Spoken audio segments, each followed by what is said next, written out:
Bonjour. Voici 10 noms d'espèces animales à trouver. Certaines origines sont logiques, d'autres inattendues. Allons voir ces bêtes, parfois pas si bêtes. Bonne chance à tous. Le nom de cet animal signifie en gaulois grande chanteuse. En breton, une autre langue celtique, il s'appelle Alroedez.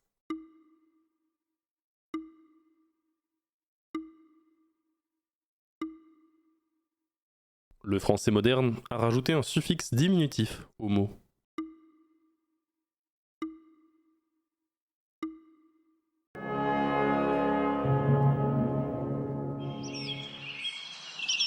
Aloé, en vieux français, puis alouette, gentille alouette. Le latin, dès le 1er siècle, a adopté le nom gaulois de Alauda pour cet animal. Il se retrouve donc dans plusieurs langues latines.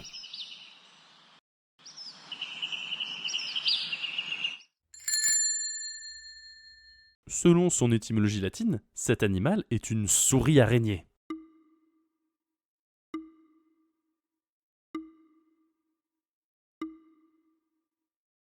En latin, souris se dit mus.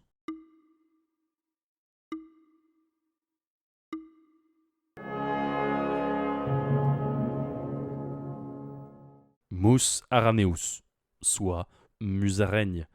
Ce petit mammifère a été ainsi nommé parce que sa morsure avait la réputation d'être aussi venimeuse que celle de l'araignée. En fait, la musaraigne est une grosse mangeuse d'insectes, donc plutôt utile. Et surtout, admirez le travail de miniaturisation qu'a fait la nature. C'est le plus petit mammifère du monde. Le nom de ce crustacé vient du latin jambe ou courbure. Disons une jambe repliée.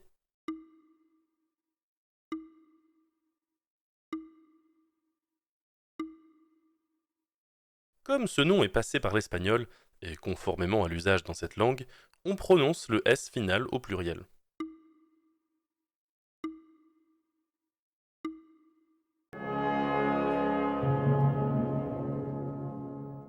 La gamba, ou plus fréquemment les gambas. C'est le nom générique donné à plusieurs espèces de grosses crevettes. Bien que ce mot composé signifie homme de la forêt en malais, il désigne en fait un animal. Le malais est la langue parlée en Malaisie et dans une partie de l'Indonésie.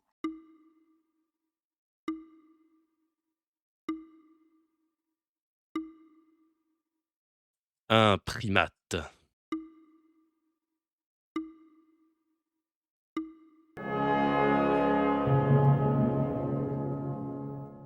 De orang, homme, et hutan, forêt, l'orang-outan.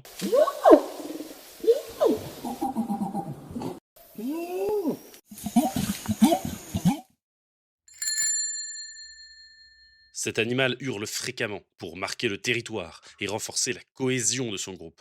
De ce fait, son nom vient de hurleur en vieux sanskrit, soit strakal. Le mot est ensuite passé par le persan et le turc.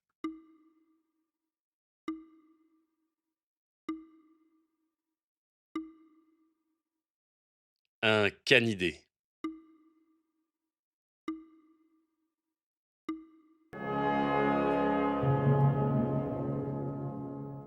Chacal. Slakal en sanskrit, Eskal en persan, Tsakal en turc, Jacal en vieux français, Chacal en français. Le vieux français jacal s'est transmis à l'anglais jackal.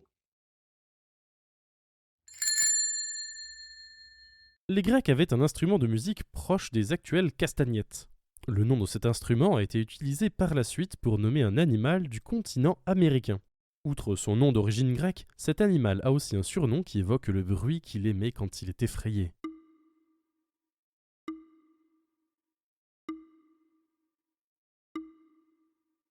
Un serpent.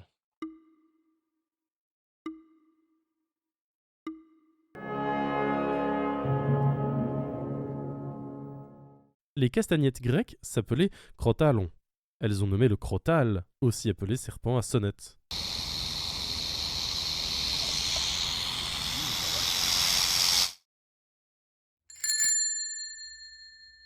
Cet animal était fréquemment désigné par un diminutif, aujourd'hui désuet, du prénom Pierre. Ce surnom est à l'origine du nom actuel de cet animal.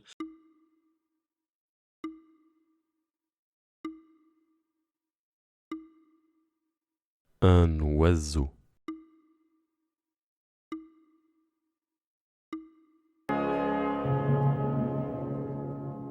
Le vieux diminutif de Pierre, Perrault, a été utilisé comme surnom du perroquet.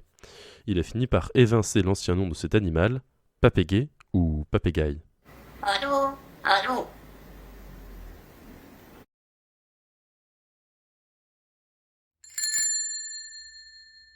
Animal dont le nom signifie à peu près corne de terre selon les langues finno-ugriennes, ou plus littéralement terre genre de corne. En finnois, terre se dit maa.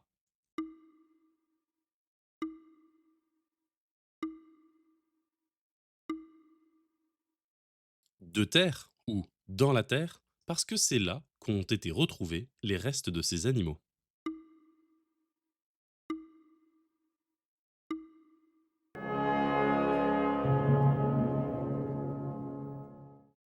C'est dans la terre gelée des contrées froides du nord de la Russie qu'on a retrouvé les premiers exemplaires de cet animal disparu, le mammouth.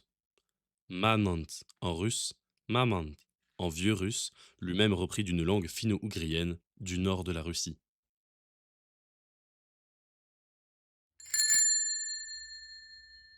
Le nom de cet oiseau signifie attrapeur de lièvre en suédois, ou plus littéralement lièvre attrapeur.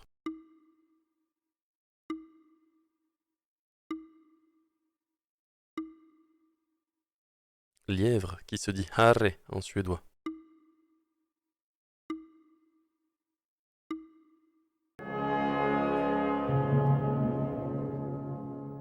Harfung en suédois, harfang ou harfang des neiges en français.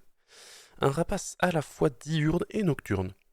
Malgré ce que suggère son nom, les lièvres ne constituent pas la nourriture principale du harfang. Ils chassent le plus souvent des rongeurs de plus petite taille. On l'appelle aussi chouette harfang, bien qu'il appartienne au genre boubo, ce qui comprend tous les hiboux grand-ducs. C'est parce que, contrairement à ses cousins hiboux, il n'a pas d'aigrette, les fameuses plumes sourcils des hiboux.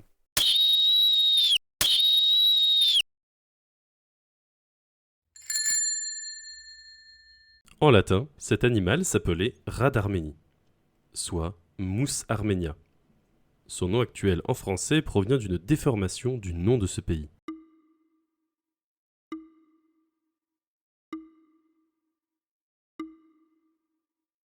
Les classifications étaient imprécises à l'époque. Ce n'est pas véritablement un rat, mais un mustélidé.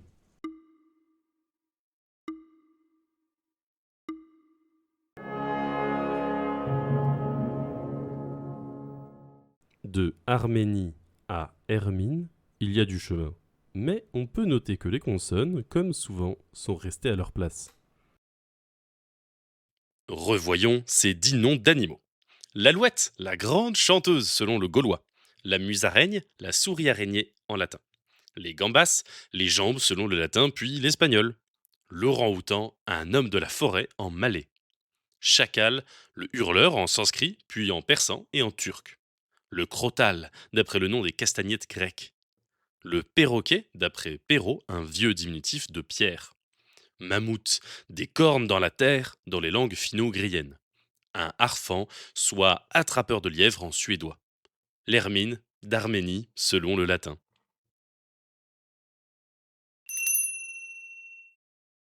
Les consonnes sont restées à leur place, sauf le H qui est apparu mystérieusement. Le H, une consonne un peu spéciale en français. Il y a les H aspirés, ceux pour lesquels on ne fait pas de liaison et pas d'article élidé, la H, des H. Et en aucun cas l'H ou des H. Pareil pour le home, la hutte, la honte, le être. Et il y a aussi les H muets pour lesquels on fait comme s'ils n'existaient pas. L'huile, des huiles. L'huître, l'huissier, l'herbe et notre hermine. Bon, dans les faits, aujourd'hui les deux sont des H muets, mais l'un bloque les liaisons et pas l'autre.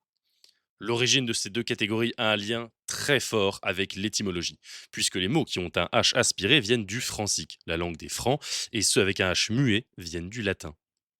Nous avons dit que le français c'est principalement du latin qui a évolué, mais principalement ne veut pas dire totalement. Le francique, une langue clairement germanique, est la principale source extra-latine au début de la création du français. Son influence est en lien avec la population de la France au Haut Moyen Âge. À cette époque, durant laquelle on est passé du latin tardif aux langues romanes, puis au début du français, les rois et les seigneurs sont francs. Ils parlent le francique, au moins au début de la période, et ils donnent à leurs enfants des prénoms francs. Alors que la majorité du peuple parle un latin sans déclinaison qui évolue vers le français et donne aux enfants des prénoms de culture latine. Ce serait à nuancer selon les régions, mais c'est globalement ça. La différence de prononciation du H entre ces deux sources est importante. Côté latin, le H aspiré a progressivement disparu. Ainsi, le mot latin à l'origine d'herbe s'est dit herba en latin archaïque, puis herba en latin classique, et finalement herba avec un H totalement muet en latin tardif populaire. Alors que côté germanique, les H sont appuyés. Par exemple, ut vient de hutta en francique.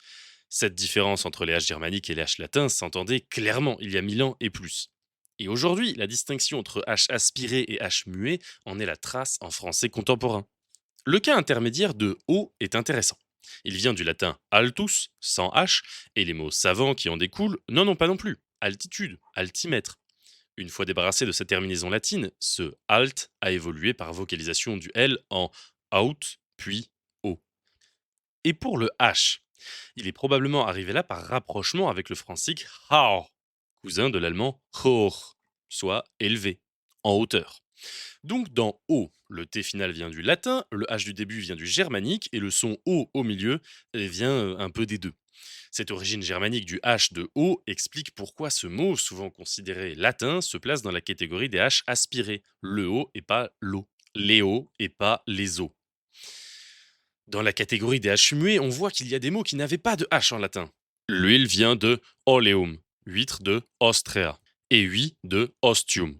L'arrivée mystérieuse de ces H est issue d'un problème lié à l'écrit.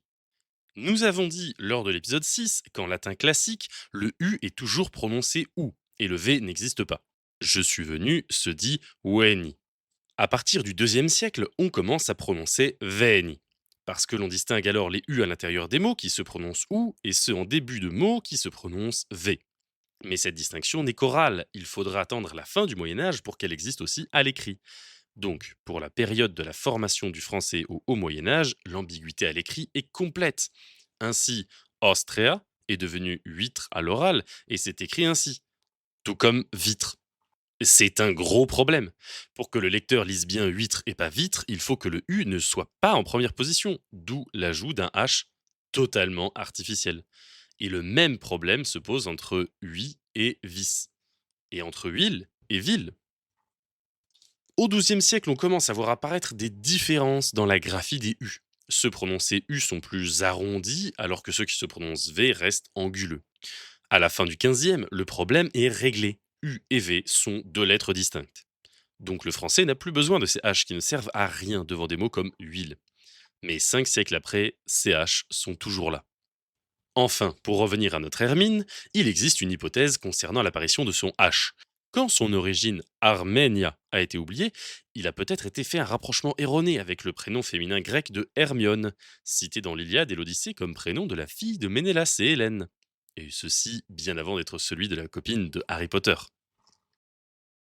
Donc, 5 siècles après, ces H sont toujours là, comme celui d'huile et celui d'huître, transparent et inutile. On peut entendre l'argument selon lequel ces bizarreries orthographiques sont une marque de l'histoire de la langue, donc à préserver comme des sortes de monuments immatériels. Mais d'un autre côté, la langue est aussi le premier de nos outils, et cet outil se doit d'être efficace. Il y a certainement un compromis à trouver entre le respect de l'histoire de la langue et son dépoussiérage afin qu'elle reste un outil performant. Alors, dites-nous votre avis entre respect formel et dépoussiérage. Vous y tenez au H à huile, huître, huit et autres? Abonnez-vous et à la semaine prochaine.